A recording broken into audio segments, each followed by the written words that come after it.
नमस्कार, मैं हूं पंकज मटपाल और आज इस वीडियो में मैं दूंगा आपके कुछ सवालों के जवाब। और मैं शुरू करूं ये कार्यक्रम उससे पहले मैं एक बात आपको बोलना चाहूँगा कि कई बार मुझे ये शिकायत मिलती है आपकी कि आपके सवाल का उत्तर आपको बहुत टाइम से नहीं मिला है। लेकिन मैं कहूँगा कि मेरी कोशिश होती है कि जो भी सवाल सामने दिखाई देते हैं मैं उनके उत्तर देने की कोशिश करता हूँ। हो सकता है कि कई बार जब सवाल बहुत ज़्यादा होते हैं तो कुछ सवाल पीछे छूट जाते होंगे। आपसे ये गुजारिश है कि जब भी आप ये शिकायत करते हैं, बेहतर हो कि शिकायत के साथ अपना सवाल भी भेज दें। मुझसे ये उम्मीद करना कि मैं पीछे जाकर वो ढूंढूं आपके नाम से कि क्या सवाल आपने भेजा था, वो थोड़ा मुश्किल होगा। इससे अच्छा आपको जब भी ये लगे कि आपके सवाल का उत्तर नहीं मिला है तो आप सवाल दोबारा से पूछ लें। तो अब शुरू करते हैं ये सवाल जवाब का सिलसिला। और पहला सवाल जो मैं ले रहा हूँ ये पूछा है सुजीत जी ने। क्योंकि नाम यहाँ पर लिखा है सुजीत सॉन्ग्स, तो मुझे लगता है कि आपका नाम सुजीत होगा। तो सुजीत जी, आपने कहा है कि आपके बिना मैं इन्वेस्ट नहीं करता। तो बहुत बहुत धन्यवाद आपका कि आपका भरोसा है मुझ पर, मेरी राय पर। और आपने कुछ स्कीम का नाम बताया है, Parag Parikh flexi cap fund, Quant multi asset allocation fund और HDFC बैलेंस एडवांटेज फंड। तीनों ही फंड बहुत ही अच्छे फंड्स हैं, इसमें कोई डाउट नहीं है। एक फ्लेक्सी कैप फंड है, दूसरा जो क्वांट मल्टी असेट है ये इक्विटी, डेट, गोल्ड इत्यादि में इन्वेस्ट करता है। और HDFC बैलेंस एडवांटेज फंड एक डायनेमिक असेट एलोकेशन वाला फंड है। और सभी में आपने 25,000 रुपया इन्वेस्ट किया है, यानी कि 25,000 इन ईच। बहुत अच्छा है, तीनों फंड की चॉइस अच्छी है। साथ ही आपने बताया है कि एक Aditya Birla Sun Life retirement fund the 30 plan, इसमें भी आपने इन्वेस्ट किया है। और मैं बता दूं कि ये जो Aditya Birla Sun Life retirement fund 30 plan है ये बेसिकली एक सॉल्यूशन ओरिएंटेड फंड है। लेकिन यदि आप इसका पोर्टफोलियो देखें या इसका जो ऑब्जेक्टिव है, ये ऑलमोस्ट एक फ्लेक्सी कैप फंड है, क्योंकि ये सभी तरह के मार्केट कैप वाले स्टॉक्स में इन्वेस्ट कर सकता है।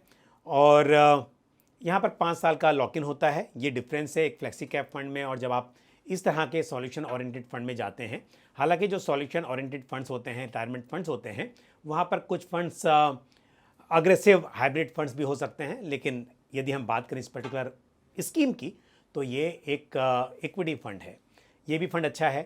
अब बात ये है कि आपका जो इन्वेस्टमेंट होराइजन है वो 10 ईयर्स का है। और 10 साल के हिसाब से मैं कहूँगा कि आपका पोर्टफोलियो जो है बैलेंस पोर्टफोलियो है, लेकिन इसमें एक मल्टी कैप फंड जोड़ा जा सकता है। क्योंकि 10 साल की जब बात आती है तो स्मॉल कैप, मिड कैप में भी आपका इन्वेस्टमेंट होना चाहिए। तो अलग से स्मॉल कैप फंड आप ना लें या मिड कैप ना लें, लेकिन यदि एक मल्टी कैप फंड चुनेंगे तो मल्टी कैप के जरिए आपको स्मॉल कैप और मिड कैप का भी एक्सपोजर मिलेगा लार्ज कैप के साथ साथ। तो एक मल्टी कैप फंड आप चुन लें। मल्टी कैप फंड में ICICI prudential multi cap fund, Kotak multi cap fund मेरे हिसाब से अच्छे फंड्स हैं। अगला सवाल मैं ले रहा हूँ, ये पूछा है बलबीर सिंह ने। बलबीर जी, आपने कहा है कि आप हमेशा मेरी वीडियोस देखते हैं और थैंक यू वेरी मच। मुझे उम्मीद है कि आपको जानकारी पसंद आती होगी, ठीक लगती होगी। और आपने कहा है कि आपने अपने बेटे के लिए 3 म्यूचुअल फंड और 2 लमसम, यानी कि 3 में आपने SIP की है और 2 लमसम प्लान लिए हैं। उनके नाम आपने बताए हैं, HDFC mid cap opportunities fund, इसमें 2000 की SIP, SBI large and mid cap fund में 2000 की SIP और क्वांट स्मॉल कैप फंड में 2000 रुपीज़ की SIP है। बिल्कुल आपके पास लार्ज एंड मिड कैप भी हो गया, आपके पास में मिड कैप फंड भी है और साथ में स्मॉल कैप भी है, तो मेरे हिसाब से अच्छी चॉइस है। साथ ही आपने कहा है Motilal Oswal mid cap fund में आपने लमसम किया 10,000, ये भी मिड कैप कैटेगरी का एक बेहतरीन फंड है, तो ये भी बिल्कुल अच्छा आपने किया है। Parag Parikh flexi cap fund में भी 10,000 रुपीज़ इन्वेस्ट किए हैं। ये भी एक अच्छा फ्लेक्सी कैप फंड है, मेजर एलोकेशन लार्ज कैप में है और थोड़ा एक्सपोजर इसका इंटरनेशनल इक्विटी में भी है। तो आपकी चॉइस अच्छी है, सभी फंड्स अच्छे हैं। आप बिल्कुल लमसम के साथ भी बने रहें और SIP भी अपनी जारी रखें। All the best to you. अच्छा, यहाँ पर एक और सवाल आपका है कि 15,000 की आपको SIP करनी है, यानी कि आप SIP अमाउंट बढ़ाना चाहते हैं, तो कौन से फंड में करना चाहिए। आप नए फंड ना लें, बल्कि आपके पोर्टफोलियो में जो एग्जिस्टिंग फंड्स हैं उन्हीं में SIP कर सकते हैं। आप Motilal Oswal mid cap fund में 5,000 रुपीज़ ऐड कर लीजिए, पारंपरिक फ्लेक्सी कैप फंड में 5000 की SIP कर लीजिए, यानी कि Motilal Oswal mid cap fund में लमसम किया है, SIP नहीं है, तो 5000 की SIP वहाँ पर। पारंपरिक फ्लेक्सी कैप फंड में 5000 की SIP 10,000 ऐसे हो जाएगा। और साथ में आप SBI large and mid cap fund आपके पास है, 5000 रुपये की SIP आप वहाँ पर बढ़ा लीजिए, तो इस तरह से आपके 15,000 रुपीज़ एलोकेट हो सकते हैं। और बढ़ते हैं आगे, लेते हैं अगला सवाल जो पूछा है आसिम ने। आसिम आपने बताया है कि मेरी गाइडेंस से अपने म्यूचुअल फंड में इन्वेस्ट करना शुरू किया है और पिछले 3 साल से आप इन्वेस्ट कर रहे हैं, आपको ऑलमोस्ट 40% रिटर्न मिला है, बहुत बहुत बधाई आपको। और जो फंड्स आपने चुने हैं वो हैं कोटक इमर्जिंग इक्विटी फंड, 3000 की SIP है, कोटक फ्लेक्सी कैप फंड में 2000, मेरे asset large mid cap fund में 2000, पारंपरिक फ्लेक्सी कैप फंड में 2000, ICICI prudential flexi cap fund में 2000, ICICI प्रूडेंशियल कमोडिटीज़ फंड में 50,000 आपने लमसम में इन्वेस्ट किया है। और आप जानना चाहते हैं कि और बेटर ग्रोथ के लिए आपको क्या करना चाहिए, पोर्टफोलियो किस तरह से डाइवर्सिफाई करना चाहिए। तो एक तो आपके पोर्टफोलियो में इंटरनेशनल फंड मिसिंग है, हालांकि पारंपरिक फ्लेक्सी कैप फंड के जरिए थोड़ा एक्सपोजर आपको मिल रहा है, इंटरनेशनल एक्सपोजर, लेकिन एक इंटरनेशनल फंड ऐड किया जा सकता है। दूसरा, आपके पास स्मॉल कैप फंड भी नहीं है, तो स्मॉल कैप फंड भी आप ऐड कर सकते हैं। तो फ्लेक्सी कैप में आपके पास कोटक फ्लेक्सी कैप है, पारंपरिक फ्लेक्सी कैप है, ICICI प्रूडेंशियल फ्लेक्सी कैप है। तो 3 में से एक काम कर सकते हैं, यदि आपको इंटरनेशनल फंड ऐड करना है तो आप ICICI prudential flexi cap fund में SIP रोक दीजिए और उसकी जगह पर ICICI प्रूडेंशियल नैस्डैक 100 फंड में SIP शुरू कर सकते हैं। दूसरा, क्योंकि मैंने कहा स्मॉल कैप फंड आपको ऐड करना चाहिए, यदि नज़रिया आपका लॉन्ग टर्म है तो आप कोटक फ्लेक्सी कैप पे भी अपनी SIP रोक सकते हैं और उसकी जगह पर आप क्वांट स्मॉल कैप फंड या Nippon India small cap fund अपने पोर्टफोलियो में शामिल कर सकते हैं। तो ये 2 बदलाव के बारे में आप विचार कर सकते हैं, बाकी आपने जो स्कीम्स चुनी हैं सभी अच्छी हैं। अब लेते हैं अगला सवाल कार्तिक पटेल का। और कार्तिक जी, आपने कहा है कि आप 10 साल के बाद रिटायर हो रहे हैं अपने एम्प्लॉयमेंट से और अभी आपकी एज है 32। तो 32 की एज है, 10 साल के बाद में आप रिटायर हो रहे हैं, मतलब 42 में रिटायर हो जाएंगे। बहुत अर्ली रिटायरमेंट के बारे में सोच रहे हैं, अच्छी बात है। पारंपरिक फ्लेक्सी कैप फंड में 2500 की SIP है, SBI मैग्नम मिड कैप में 2500 की SIP है, साथ ही एक्सिस स्मॉल कैप में 2500 और कोटक मल्टी कैप में 2500 रुपीज़ की आप SIP कर रहे हैं। 10 साल का नज़रिया है आपके पास में। फ्लेक्सी कैप है जिसका एक्सपोजर मेजरली लार्ज कैप में है, मिड कैप भी आपके पास है, स्मॉल कैप भी है और साथ ही मल्टी कैप के जरिए भी आपका investment large cap, mid cap, small cap सभी तरह के मार्केट कैप्स वाले फंड्स में हो रहा है। और 10 साल में 1 करोड़ रुपया आपको जुटाना है और आप जानना चाहते हैं कि कौन से फंड्स यहाँ पर ऐड किए जा सकते हैं, मैं ज़रूर बताऊँगा।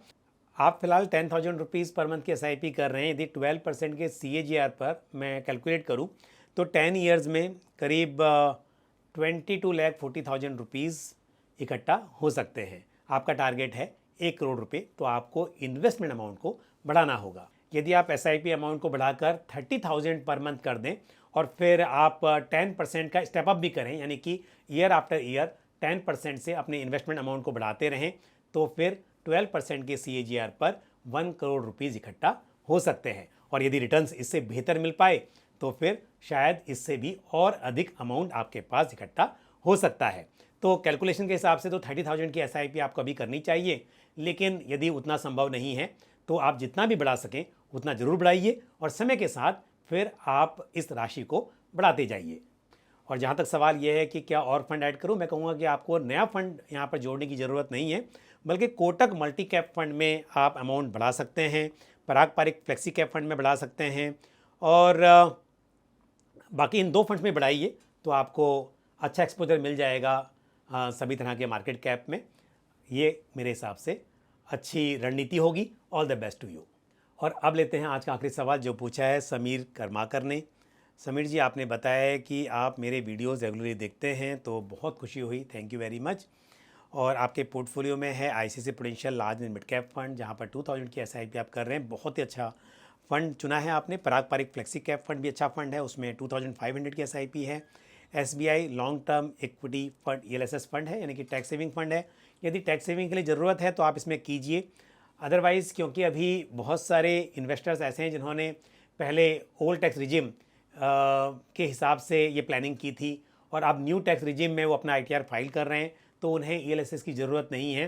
तो यदि आप भी उनमें से एक हैं जिन्हें न्यू टैक्स रिजिम से फ़ायदा हो रहा है, तो फिर आप यहाँ पर अपना जो इन्वेस्टमेंट है उसे रोक भी सकते हैं। तो ये आपको देखना चाहिए। बाकी अदरवाइज स्कीम ठीक है। HDFC mid cap opportunities fund में 2500 की SIP चल रही है। Nippon India small cap fund में 2500। तो आपके पास लार्ज मिड कैप है, फ्लेक्सी कैप है, मिड कैप है और स्मॉल कैप है। सभी तरह के कैटेगरीज़ में आपने इन्वेस्ट किया हुआ है। और आपका यदि यहाँ पर 17-18 ईयर्स का इन्वेस्टमेंट होराइज़न है तो आपको कोई भी बदलाव की ज़रूरत नहीं है। सिर्फ SBI long term equity fund में जो मैंने कहा वो सिर्फ इसके लिए कि यदि आपको ज़रूरत नहीं है तब यहाँ पर आप SIP कैंसिल कर सकते हैं और उस पैसे को फिर आप ICICI prudential large and mid cap fund में डाइवर्ट कर सकते हैं। और क्योंकि आप 17 to 18 ईयर्स के लिए इन्वेस्ट करना चाहते हैं तो एक सुझाव मैं आपको ज़रूर दूंगा कि आपको स्टेप अप ऑप्शन चुनना चाहिए, यानी कि हर साल एक फिक्स्ड परसेंटेज से आप अपनी SIP अमाउंट को बढ़ा सकते हैं। यदि हम उदाहरण के तौर पर 10% से स्टेप अप करते हैं तो यदि 12% का CAGR भी यहाँ पर मानकर चलें तो 18 ईयर्स में आप करीब 1,63 लाख रुपीज़ इकट्ठा कर सकते हैं, क्योंकि आप 12,000 रुपीज़ पर मंथ की SIP अभी कर रहे हैं। और यदि ये रिटर्न्स ज़्यादा होते हैं, मान लीजिए क्योंकि 18 ईयर्स की बात कर रहे हैं हम, 15% का CAGR भी यहाँ पर एज्यूम कर सकते हैं, उम्मीद कर सकते हैं, तो आप 2 करोड़ रुपए से भी अधिक यहाँ पर इकट्ठा कर पाएंगे 18 ईयर्स में, यदि 10% से अपनी SIP की अमाउंट को आप हर साल बढ़ाते जाते हैं। All the best to you. तो आज के लिए बस इतना ही। जिन सवालों के मैंने आपको उत्तर दिए, मुझे उम्मीद है कि ये ठीक से आपको समझ में आए होंगे और इसी तरह से आप अपने सवाल और सुझाव कमेंट बॉक्स में पोस्ट करते रहें। इसी के साथ मुझे दीजिए इजाज़त। अगले वीडियो में फिर आपसे किसी इम्पोर्टेंट टॉपिक के साथ या फिर आपके सवालों के उत्तर के साथ आपसे मुलाकात होगी। Thank you. जय हिंद। म्यूचुअल फंड निवेश बाजार जोखिमों के अधीन है। योजना से संबंधित सभी दस्तावेजों को ध्यान से पढ़ें।